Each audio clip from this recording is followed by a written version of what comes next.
అందరికీ నమస్కారం. నేను మీ ప్రజ్ఞ. నమస్తే గురుగారు. నమస్తే అమ్మా. గురుగారు, కాలభైరవ స్వామిని అందరూ పూజిస్తూ ఉంటారు. ఆయన అసలు ఎలా ఉద్భవించారు? ఆయన ఎవరి స్వరూపం? శ్రీ కాలభైరవాయ నమః. దేవరాజ సేవ్యమాన పావనాంగ్రి పంకజం వ్యాలయజ్ఞ సూత్రమిందు శేఖరం కృపాకరం నారదాది యోగి బృంద వందితం దిగంబరం కాశికాపురాదినాథ కాలభైరవం భజే. ఇది కాలభైరవాష్టకంలో ఉన్నటువంటి ఒక పద్యం. అంటే కాశీ క్షేత్రానికి అధిపతి క్షేత్రపాలకుడు కాలభైరవుడు. కాశీ వెళ్ళి వాళ్ళు తప్పకుండా కాలభైరవ దర్శనం చేసుకోకుండా వాళ్ళ యాత్ర పూర్తి అవ్వదు అనమాట. ఆయన ఆ క్షేత్ర పాలకుడు. సరే, ఆయన సాక్షాత్తు కాశీ విశ్వేశ్వరుడు అంశ, అంటే శివుడి అంశగా మనం చెప్పుకోవచ్చు. ఇటీవల కాలంలో ఈ ఆధ్యాత్మికవేత్తల ప్రసంగాలు విని కాశీలో 9 రాత్రులు నిద్ర చేసి వెళుతున్న వాళ్ళందరూ కూడా ఈ కాశీలో ఉన్నటువంటి కాలభైరవుడి యొక్క ఆశీస్సులు తీసుకుని వస్తున్నారు. అలాగే కాలభైరవుడి కంకణాలని చెప్పి అవి వేసుకుంటే మన దరిదాపుల్లో చీడ పేడ దుష్ట గ్రహాలు ఇవన్నీ మన దగ్గర రావు అని కూడా నమ్ముతున్నారు. ఇక్కడికి ఈ విషయాన్ని పక్కన పెడితే కాలభైరవుడితో పాటు అష్టభైరవులు ఉంటారు కాశీలో. అదంతా సెపరేట్. ఇప్పుడు మనం మాట్లాడుకునే అంశం కాలభైరవుడు అనుకుంటే, కాలభైరవుడు కాల అనే పేరులోనే ఉంది. ఆ కాల అనే పేరులో ఉంది కాబట్టి కాలానికి సంకేతంగా కూడా ఆయన చెప్పుకోవచ్చు. అయితే ఈయన ఆవిర్భావం, వీళ్ళ పుట్టుక అంటే వీళ్ళు ఎలా పుట్టారా, ఇద్దరు ఉండాలి ఆడ మొగ అలా లేదు, వాళ్ళ అంశంతో జన్మిస్తారన్నమాట. ఒకసారి దీని వెనకాల కాలభైరవుడి ఆవిర్భావం గురించి చెప్పాలంటే కాశీ వైభవంలో కానీ కాశీ ఖండంలో కానీ చదివితే, ప్రత్యేకించి శివపురాణంలో చదివితే మనకి కాలభైరవుడి యొక్క చాలా బాగా చెప్పబడింది అనమాట. కాలభైరవుడు అంటే మరొకళ్ళు ఎవరో కాదు, పరమేశ్వరుడి అంశతో జనించిన వాడు, ఒక పర్పస్ఫుల్గా భూమి మీదకి ఉద్భవించిన వాడు. ఒకసారి బ్రహ్మకిను శివుడికి మధ్య ఒక వాగ్వాదం జరిగింది. చాలా బ్రహ్మ అహంకారంతో, నేను సృష్టికర్తను అనే ఒక అహంకారంతో గర్వంతో మాట్లాడుతున్నాడు. చెప్పి చూస్తున్నాడు ఈశ్వరుడు, అలా కాదురా, మనం అలా మాట్లాడకూడదు నువ్వు అని చెప్పి చాలా నచ్చ చెప్పాలని చూస్తున్నాడు. ఆయన తగ్గట్లే. అహంకారం ఎవరికున్నా కూడా అది పతనానికి హేతు, పతనానికి కారణం అవుతుంది. అలాంటి ఈ వాగ్వాదంలో పెరిగి చిరిగి గాలివాన అయిందంటారే, అలాగా పరమేశ్వరుడు యొక్క ఇది చాలా కోపం పెరిగిపోతుంది. చెప్పి చూస్తున్నాడు, నువ్వు తప్పు చేస్తున్నావు, అహంకారానికి వెళ్ళకు, ఈ వాగ్వాదానికి తగ్గించుకో అని చెప్తుంటే వినిపించుకోవట్లేదు బ్రహ్మదేవుడు.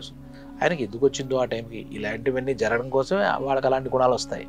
అప్పుడు ఈయన గట్టిగా హుంకరిస్తారంటే చూడ, హుంకారం అంటే మొయ్ అని అంటమే, ఆ హుంకారం ఒకటి గట్టిగా బ్రహ్మను ఉద్దేశించి అన్నాడు. ఆ హుంకారం అనే ఆ ధ్వని నుంచి ఉద్భవించిన వాడే ఈ కాలభైరవుడు. పరమేశ్వరుడి యొక్క హుంకారం నుంచి. అంతకుముందు సతీదేవి దాంట్లో జరిగినప్పుడు జటాజూటం అంటే ఆ తలలోంచి ఒక పాయ తీసి కింద వేస్తే వీరభద్రుడు అనే ఒక దేవత పుడతాడు. పరమేశ్వరుడి శరీరం అంతా శక్తి స్వరూపమే కదా. అలాగా ఇక్కడ హోంకారం నుంచి ఉద్భవించిన వాడే కాలభైరవుడు.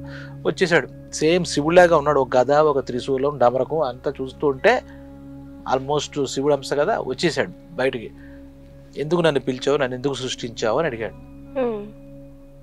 అంటే వెంటనే ఈ కోపం మీద ఉండగా బ్రహ్మదేవుడు చెప్పించి వీడికి బుద్ధి కావాలి. బ్రహ్మదేవుడికి ఆ రోజుకు ఉన్నట్టు 5 శిరస్సులు, చతుర్ముఖ బ్రహ్మ అంటారు కానీ పంచముఖాలు ఉన్నాయి. ఆ పంచముఖ ముఖాలు వీడికి బుద్ధి రావాలి, వీడికి గుర్తుగా ఉండాలి. అహంకారం పతన హేతువు, అహంకారం పనికిరాదని తెలియాలి. కాబట్టి ఈ బ్రహ్మ యొక్క ఒక తల, 5 తలలు కదా, తీసేయని చెప్తాడు. కాలభైరవుడు వెంటనే మాట్లాడకుండా పరమేశ్వరుడు అనుజ్ఞను తీసుకుని ఒక 5వ తల ఆ తలని పెకిలించేశాడు. పెకిలించేసరికి మరి ఎవరికైనా సరే, దేవతలకైనా రాక్షసులకి ఎవరికైనా, బ్రహ్మ అంటే బ్రహ్మ. ఆ బ్రహ్మ హత్యా పాపకం, ఒక తలను చంపేశాడు కదా, ఆ బ్రహ్మ హత్యా పాపకం చుట్టుకుంది. ఆ కపాలం లాగా చేతిలో ఉండిపోయింది, అతుక్కుపోయినట్టుగా. కాలభైరవుడి చేతిలో ఉండిపోయింది. అదేమిటి అని అడిగాడు. అప్పుడు పరమేశ్వరుడు చెప్పాడు, మరి నా కోపంతోనో లేదా నీకు చెప్పిన పని చేయాలనో నువ్వు చేశావు, కానీ నీకు ఆ బ్రహ్మ హత్యా పాతకం చుట్టుకుంది కాబట్టి దాన్ని నువ్వు తెలియించుకోవాలి. అంటే మరి నేనేం చేయాలి స్వామి అని అడుగుతున్నాడు కాలభైరవుడు. క్షేత్రాలన్నీ తిరిగిరా, ఆ క్షేత్రాల మహత్యం ఏదైనా ఉంటే ఈ కపాలం, ఈ చేతికి అంటుకున్న ఈ కపాలం కాస్త నిన్ను వదిలిపెడుతుంది, అదే మార్గం అంతకుమించి ఈ బ్రహ్మహత్యా పాతకం ఏ విధంగానూ పోదు అని చెప్పాడు.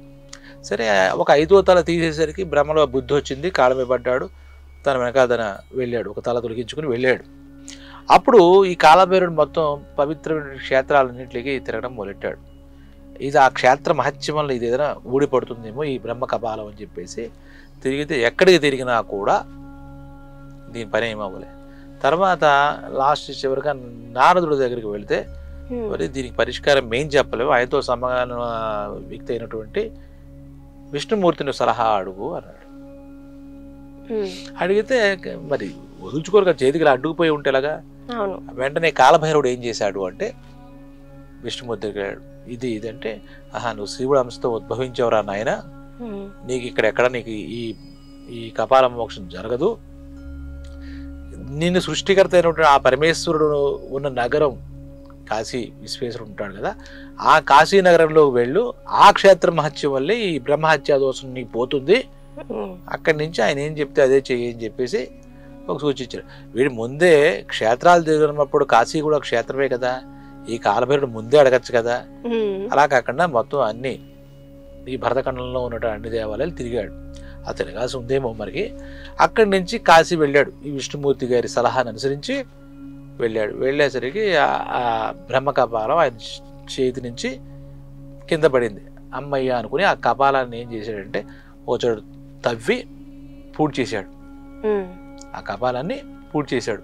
అక్కడ ఒక తీర్థం ఏర్పడింది అంటారు. ఇప్పుడు కూడా కాశీ వెళ్తే దాన్ని కపాల మోక్ష తీర్థం. కపాలం చేతిలో ఉన్నందుకు దాని మోక్షం లేదు కదా, కపాలం మోక్షం వచ్చింది కాబట్టి ఆ తీర్థం దాని పక్కన ఉన్నటువంటి దాన్ని కపాల మోక్ష తీర్థం అని అంటారు. ఇప్పుడు కూడా కాశీ వెళ్తే కనబడచ్చు.